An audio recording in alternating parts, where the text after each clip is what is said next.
guys, welcome back to my channel, and for those who are new in my channel, my name is Lisa and welcome. So for today's video, it's gonna be a foundation day. So we will review one foundation that, I think this is one of the most raved foundation for the past few days since it was actually launched. So that would be the Fenty Beauty by Rihanna. So this is the Pro Filt'r Soft Matte Longwear Foundation. So we're gonna review this one. I've been using this one for like, I think almost a week already, and I already have my thoughts about it, guys. I just want to share with you the application, and at the end of this video, guys, I'm gonna show you my thoughts about this foundation. So please keep on watching. I've already prepped my face. What we're going to do, guys, is left side of my face, I'm not going to use any primer. Right side, I'm going to use a primer because sometimes, a foundation could actually, any product could actually react with the other product that we use together with it. So in that way, we would be able to know how it would, the result of this product with or without a primer. For my primer, I'm going to use the Too Faced Hangover RX primer.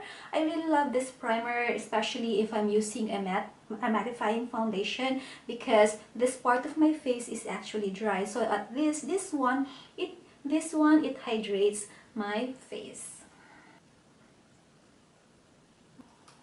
Okay, for my shade, I'm using 202. I just, a heads up, guys, if you're going to purchase this foundation, be sure to get a shade lighter than your skin tone, because this one, it oxidizes. This is one pump, and this is how it looks like. This foundation is a bit runny. Okay, so this is one pump that can actually cover half of my face. So when using this foundation, guys, it's better that, you work with it faster, because this one sets faster. Yeah, it dries up quickly, so you have to do it one section at a time. Okay, so this is one layer. I'm gonna finish this side of my face with 2 layers before I proceed with this one, because once this one dries up and I put another layer of foundation, it's gonna be cakey because this is really matte. So this is one layer. I'm gonna put another like pump. Even though it's liquidy, guys, it sets a bit faster. So this is after 2 layers of foundation with a primer.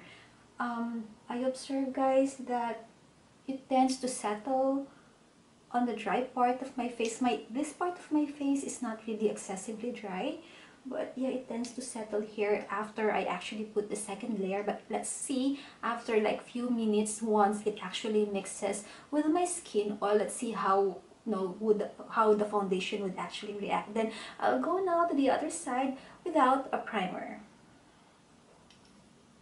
You have to shake it, by the way, guys, before using it. I forgot to mention.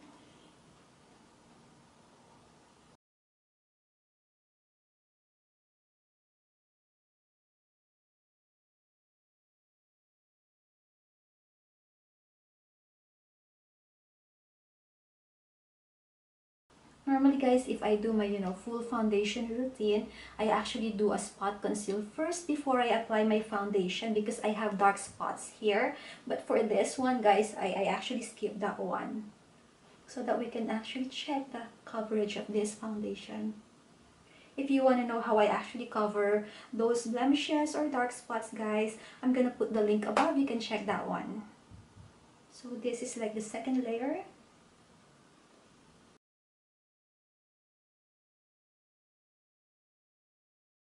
For my concealer, I'm going to use my Becca Aqua Luminous Perfecting Concealer. This is in the shade of Fair.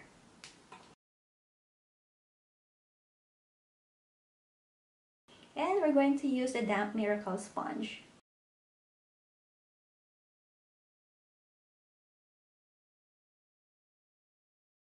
This is actually the foundation that it seems like you don't need to set it with a powder, because once the foundation dries up, it has a velvety finish. But knowing me, guys, my foundation routine is not complete without setting it with a powder. So for this one, I'm going to use my RCMA no color powder, and I'll just use you know, a minimal amount, and I'm going to use my Zoeva. I'm going to use my Zoeva brush, which is the 106 powder.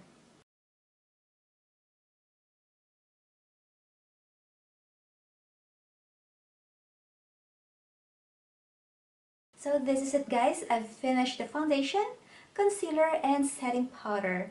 I'll just finish the rest of my makeup and I'll give you my thoughts about this Fenty foundation. My thoughts about this foundation. For the price, this one is actually cheaper than most brands in Sephora because this actually retails around 50 Singapore dollars, while most brands actually around 70 to 90 Singapore dollars or even more depending on the brand that you're gonna purchase. And then for the volume, this one is in 32 ml, while most foundations, guys, is around like 30 ml. So you pay less and you actually get a little bit more of the foundation. And then packaging wise, this one actually comes in a sleek frosted glass bottle. And one good thing that I like about this foundation, it has a pump. So yeah, it's more hygienic and it's actually easy to dispense. Okay, and for the shades, guys, one amazing thing about this foundation, it comes in 40 shades. So yeah, they have 4 shade ranges. That would be light, medium, tan, and deep skin tone. So if you're a light skin tone, guys, you go to 100 series for the medium, 200, 300 for the tan, and then 400 series for the deep skin tone. So yeah, it's amazing because you have a lot of choices and you don't need to go, you know, buying 2 foundations just to get, you know, the right shade that's actually closer to your skin tone. For the application, guys, for me it's best to use it with a brush rather than a sponge because it's so liquidy and the sponge would tend to absorb the foundation. And I would suggest, guys, that when you apply this foundation, you actually do it one section at a time because this one really dries or settles very quickly, else it would get patchy, guys, when you apply it. And now for the formula, guys, this one tends to oxidize, so I would suggest that you get a shade lighter than your skin tone. It doesn't really cater to all skin types, especially for those with dry skin. I don't think that they're gonna love it. This works best for someone with oily skin because it does control the oil all throughout the day, and this one only gives you a medium coverage. For 2 layers, it will give you a medium coverage. Probably it depends on your texture also, because if you want to go on a 3rd layer, guys, once the foundation dries up and you added another layer, it tends to be cakey unless you really work your way fast in blending the foundation. So my final thoughts about this foundation: will I repurchase or not? Is it really worth the hype? Okay, for me, I'm not gonna repurchase. It has really a velvety finish, especially for those with oily skin, for those with really a smooth skin. But if you have a textured, dry, or if you have fine lines, guys, you're not gonna like it unless you really prep your skin. When I say prepping, guys, not just using a hydrating primer. You have to really go through like exfoliating your skin, moisturizing your skin well, but really it doesn't really work for dry skin. And like me, I'm a combination of oily and dry, so on my dry part of my face, it really accentuates the texture. So there you have it, guys. This is my review of the Fenty Beauty foundation. And if you want more foundation review, please give it a thumbs up. If you haven't subscribed to my channel yet, please click on the subscribe button below. Thank you so much for watching, and I hope to see you guys on my next video. Bye!